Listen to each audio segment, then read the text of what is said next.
आज के पाठ का प्रसंग है रामचरितमानस सार सटीक प्रथम सोपान बालकांड। गुरु के चरणों की महिमा,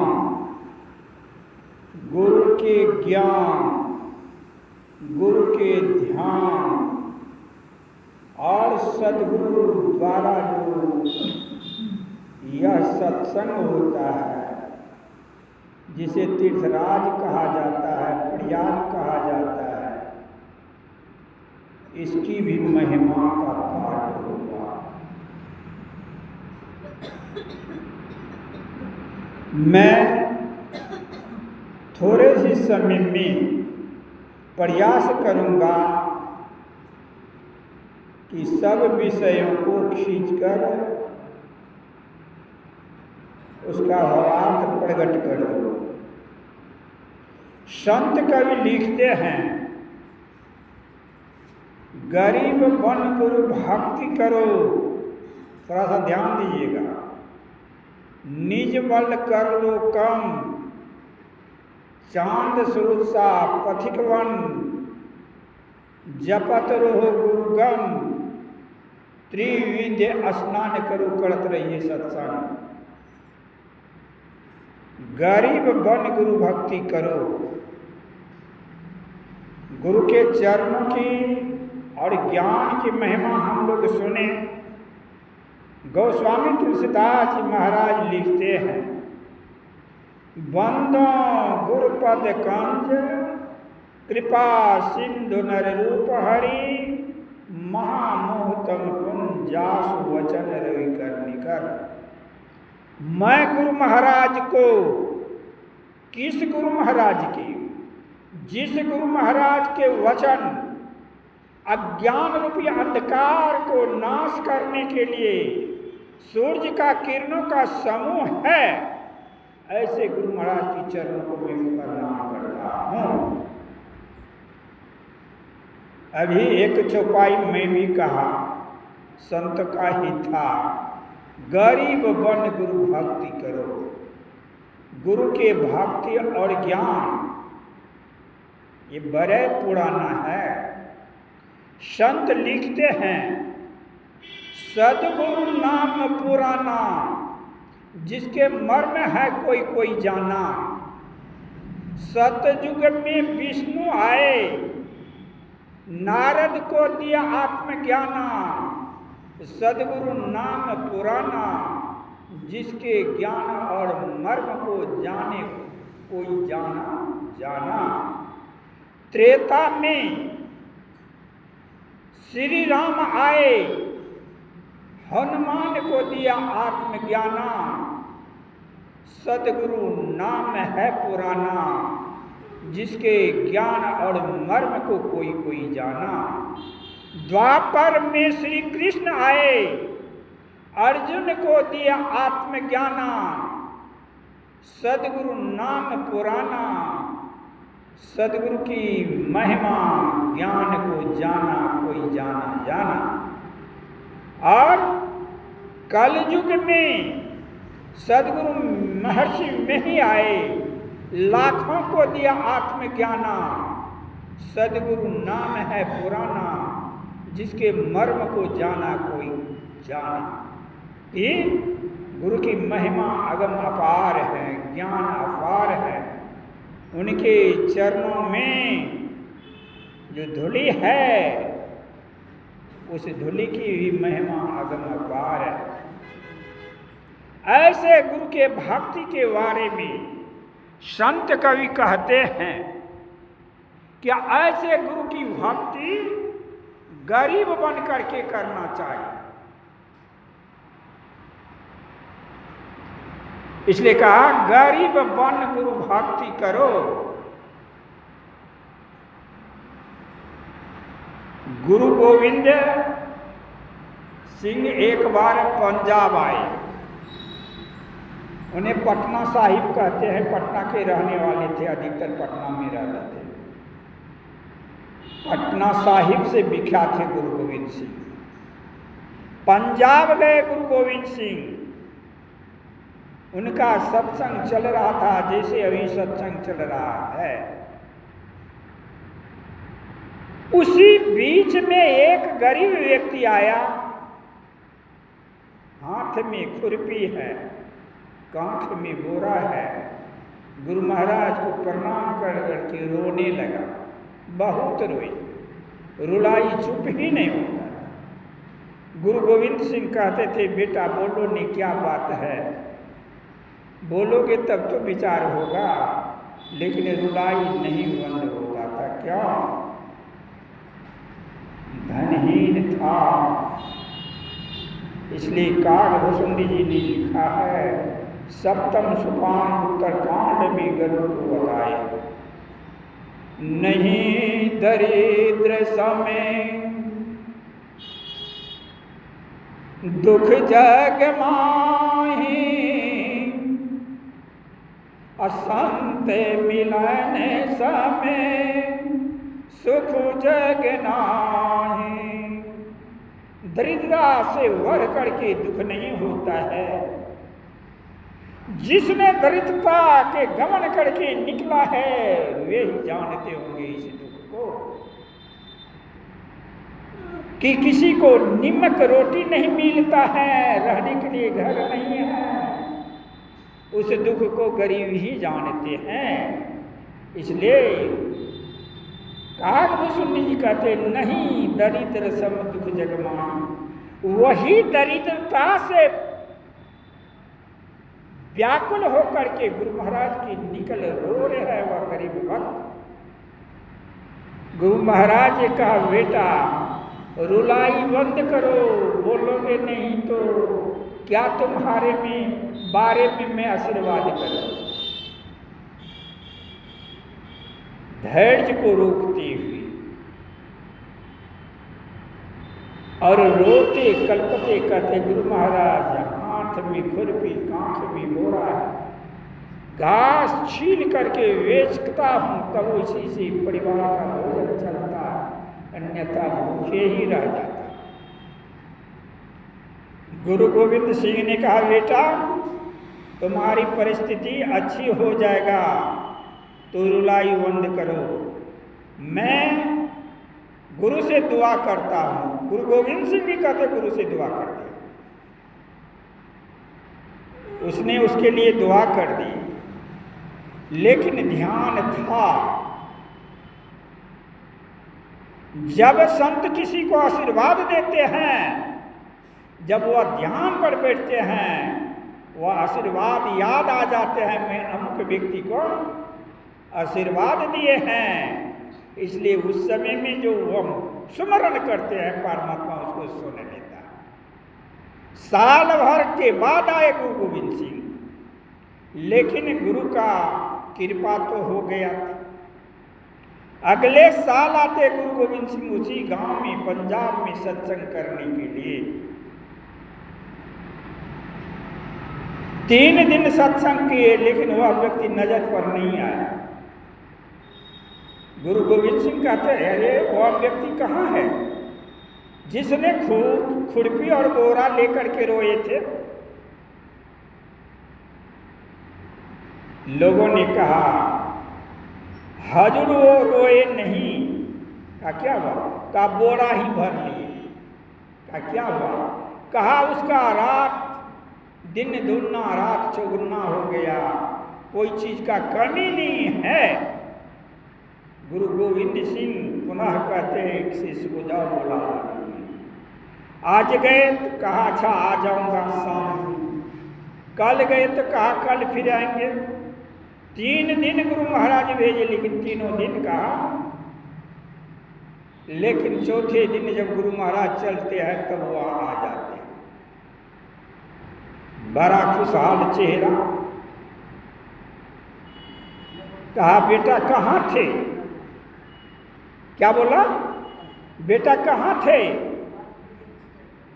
श्री सदगुरु महाराज की जय। न उठो तो। श्री सदगुरु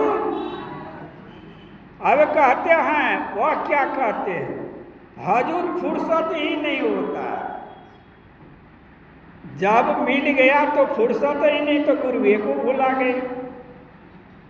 अब क्या चढ़े, गुरु महाराज कहते जाओ बेटा फुर्सत भी हो जाओ।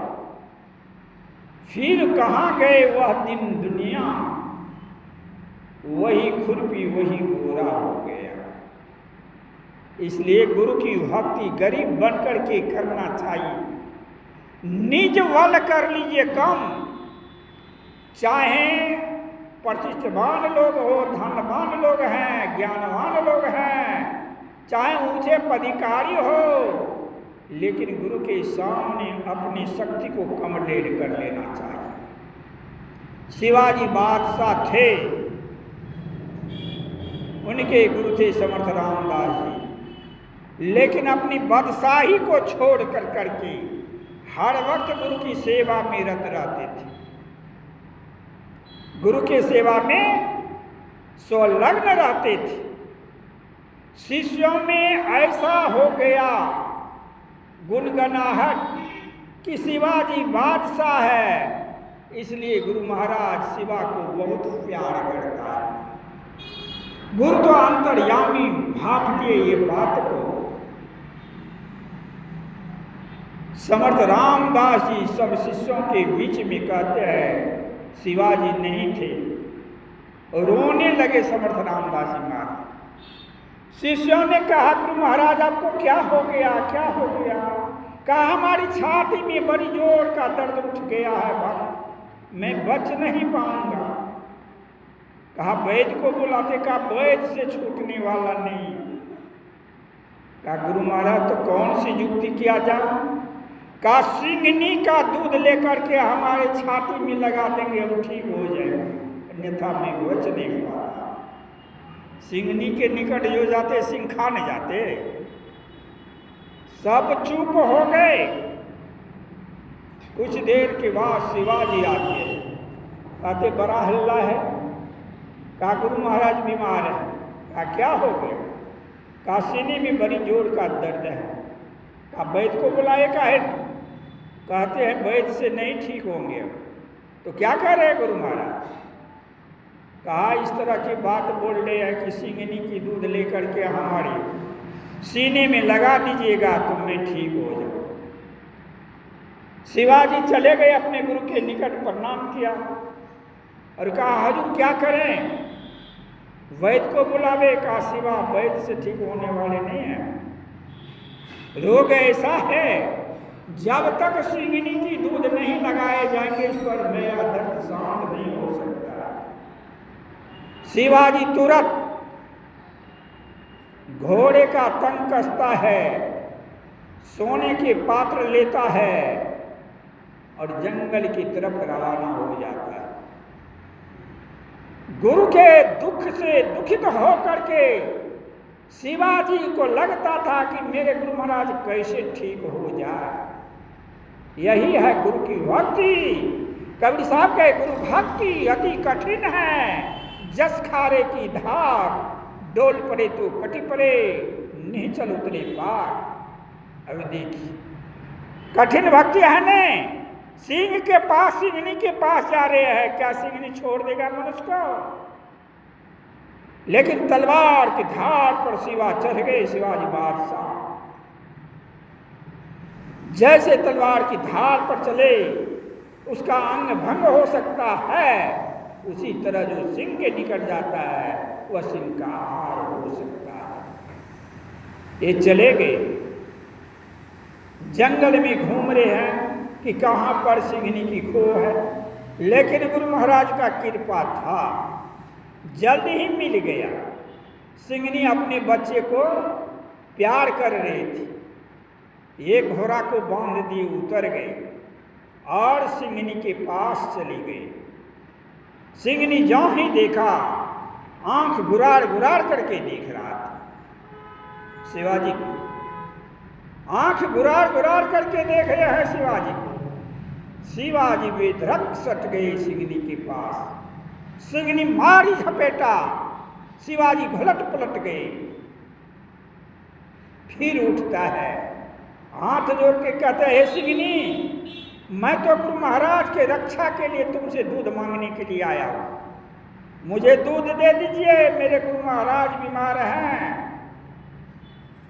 जहाँ इस तरह से कहते हैं, कहा या तो मुझे खा जाओ नहीं तो दूध दे दो, हम जिंदा नहीं रहेंगे, हमको दुख नहीं रहेगा, मेरे गुरु महाराज की रक्षा के लिए दूध दे दो। फिर चलते हैं सिंगनी की तरफ। सिंगनी शिथिल हो गए, दूर लिए सिंगनी को। घोड़ा पर चढ़ चढ़ के जब चलता है तो गुरु महाराज हंसता है दरबार में। घूम रहे हैं, हंस रहे हैं, घूम रहे हैं, हंस रहे हैं।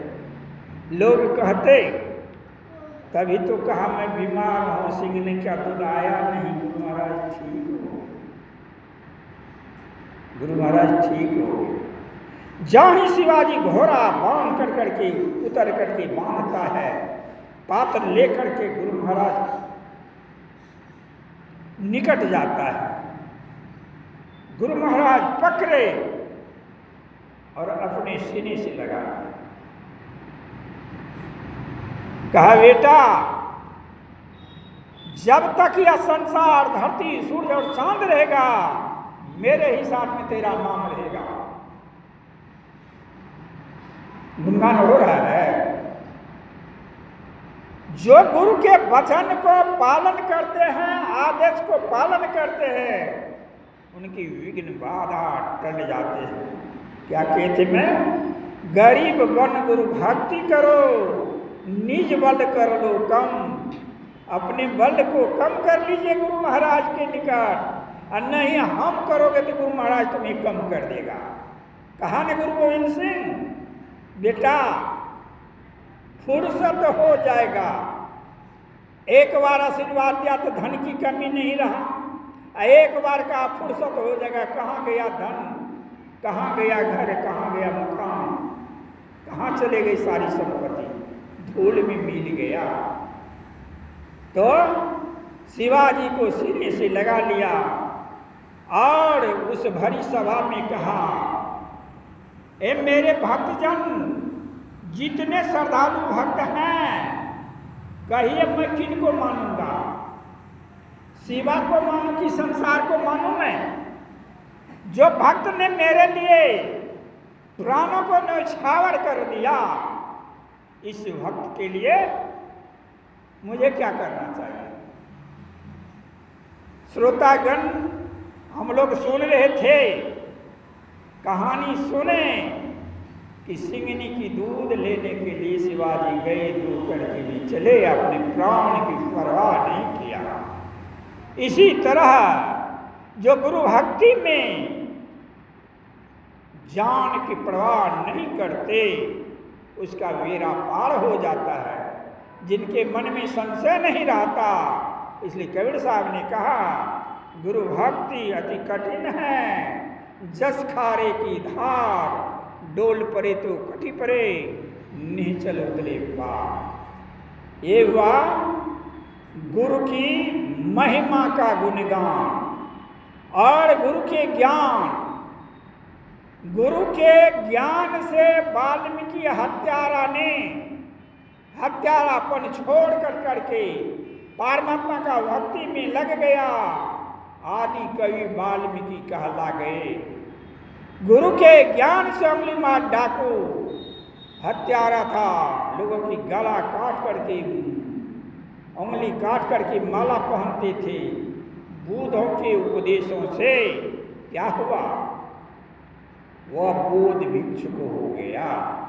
यही गुरु ज्ञान की महिमा चल रहे हैं कि गुरु के चरणों में भी बहुत बड़ी शक्ति है, गुरु के ज्ञान में बहुत बड़ी शक्ति है, गुरु के ध्यान में बहुत बड़ी शक्ति है, गुरु के सत्संग में बहुत बड़ी शक्ति है। चांद सूरज सा पथिक बन, दोहे का क्या आया?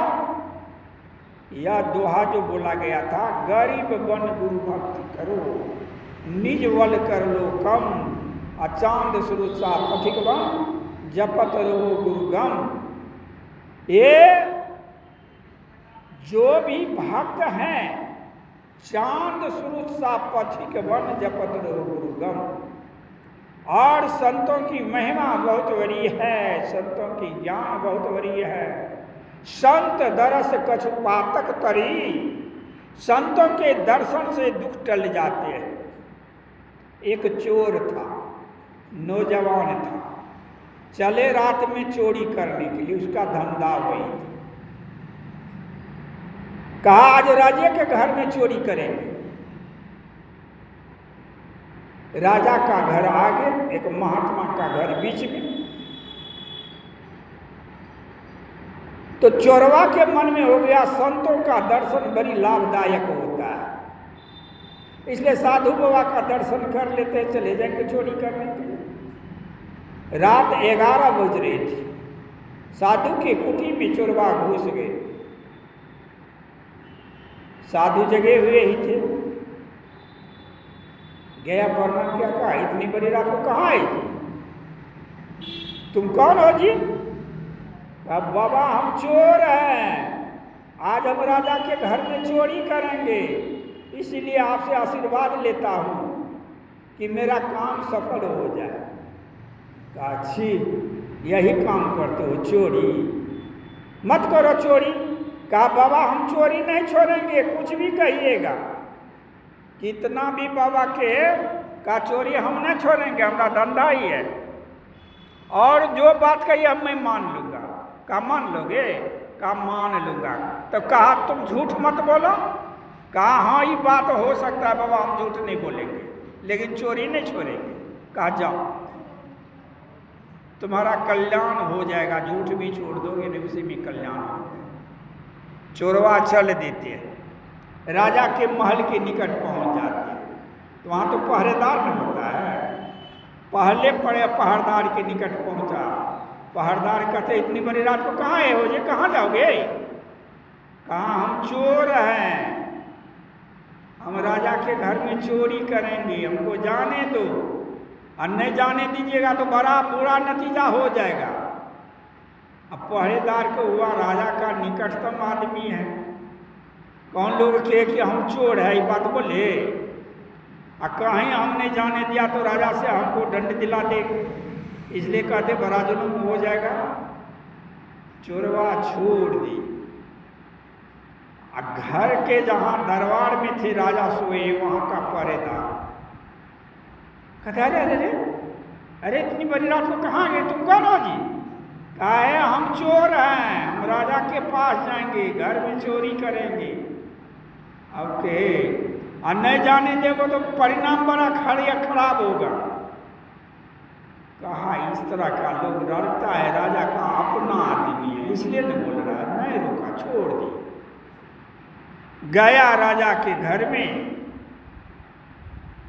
जो जो लेना था ले लिया, चले आए जोरा में लेकर।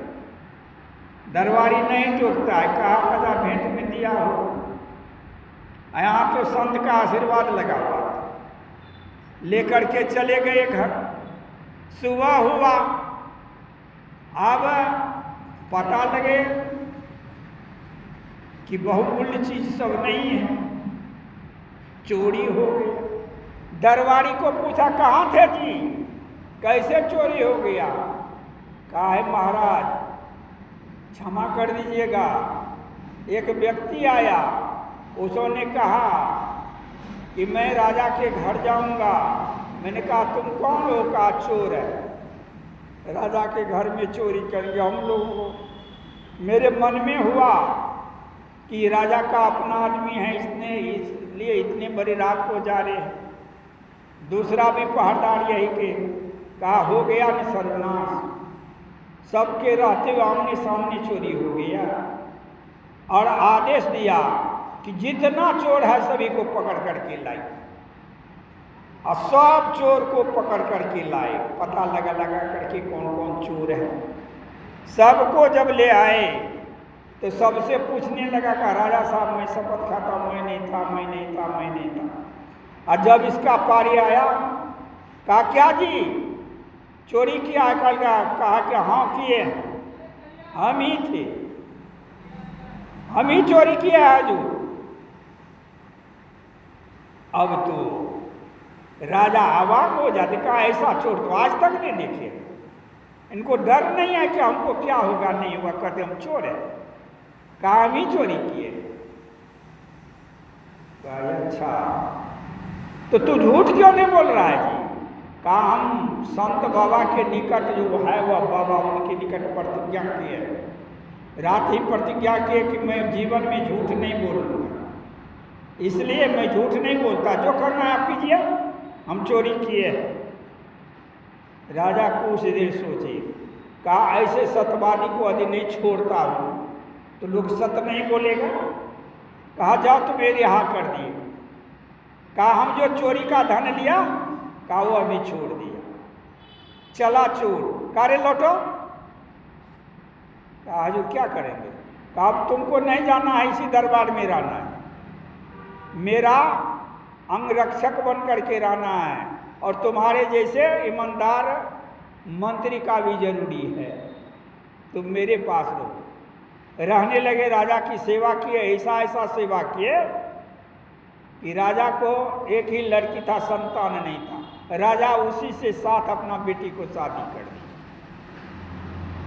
और तब ये कहा चोरवा कि अब हम चोरी तो छोड़ ही दिए, मैंने उसी दिन प्रतिज्ञा किया कि झूठ एक बात संतों के मानने में मुझे इतना बड़ा लाभ हुआ, यदि सब बात मानेंगे तब गया संत बाबा के पास। कहा बाबा आप जो जो कहिए मैं करने के लिए तैयार है, मुझे बहुत लाभ हो। कहा बोलो लाभ का? राजा का मंत्री के बाद उनके हम दामाद बन गए तो हमको कम ही क्या रहा। तो राजा उस चोरवा को सदाचार के पालन करते हुए भक्ति का युक्ति बता दिया, बीज भी दे दिया। इसलिए अब देखिए, संत दरस कछु पातक तरी, संतों के दर्शन से कितना बड़ा लाभ हुआ उस चोर का। तो संतों के दर्शन से ये लाभ चोर को हो गया। आगे का प्रसंग था, चांद सूरज सा पथिक वन, जपत रहो गुरुगम। चांद और सूरज को हम लोग कभी रुकते देखे हैं? पूरब उगेगा पश्चिम डूबेगा, चलते ही रह जाएगा। ठीक इसी तरह हम लोगों के हृदय की सांस जो है, ये हृदय की धड़कन चलते ही रहते हैं। इसलिए चांद सूरज सा पथिक वन, जितने सांस चलते हैं वह सांस सांस से गुरु महाराज के नाम को जाप जपना चाहिए। कबीर साहब के हैं 21,601 सांस अनहद उपजे आपे आप। जो प्रत्येक सांस के साथ जाप जपेंगे तो उनको अनहद की प्राप्ति होगा, परमात्मा की प्राप्ति हो जाएगा। ये हुआ कि चांद सूरज सा पथिक बन, जपत रहो गुरुगम। गुरु जो गुप्त भक्ति देते हैं, गुप्त मंत्र देते हैं, इसको करते रहना। त्रिविध स्नान करो, 3 विधियों से स्नान कीजिए। जैसे हम लोग नहाते हैं पानी और साबुन से, इससे शरीर की सफाई होता है। श्री सद्गुरु और ये सत्संग रूपी गंगा में जब हम लोग स्नान करते हैं तो मन की सफाई हो जाता है। मन में जो गंदे बात है वह निकल जाता है। इसलिए गोस्वामी तुलसीदास जी महाराज लिखे हैं, बिनु सत्संग विवेक न होई, राम कृपा बिना सुलभ न सोई। कि बिना सत्संग का ज्ञान नहीं होता है। अब यह प्रयाग रूपी गंगा में जो हम स्नान करेंगे, हमें अपने आप का पता लगेगा। हम लोग कपड़ा पहने हुए, धोती कुर्ता गंजी पहने हुए हैं, महिला भी साड़ी ब्लाउज पहनी हुई है और कपड़ा पहनी हुई है। तो हम लोग धोती कुर्ता है कि साड़ी साया है? क्या है? यह ज्ञान है कि हम साड़ी साया धोती कुर्ता नहीं। तब कहते हम शरीर है। लेकिन संत महात्मा कहते तू शरीर भी नहीं हो। क्या कहते हैं? तू शरीर भी नहीं हो। यह ज्ञान कहाँ मिल रहा है? यह ज्ञान सत्संग में मिल रहा है। संत महात्मा कहते हैं जैसे तू घर में रह रहे हो तुम्हारा शरीर, तू शरीर के अंदर में ठीक वैसे ही रह रहे हो। तुम्हारा घर है शरीर और यह शरीर तुम्हें साथ जाने वाला नहीं। इसलिए कबीर साहब की मंगल में है, हनिसा जे पूछे रामा सुन भाई का यारे,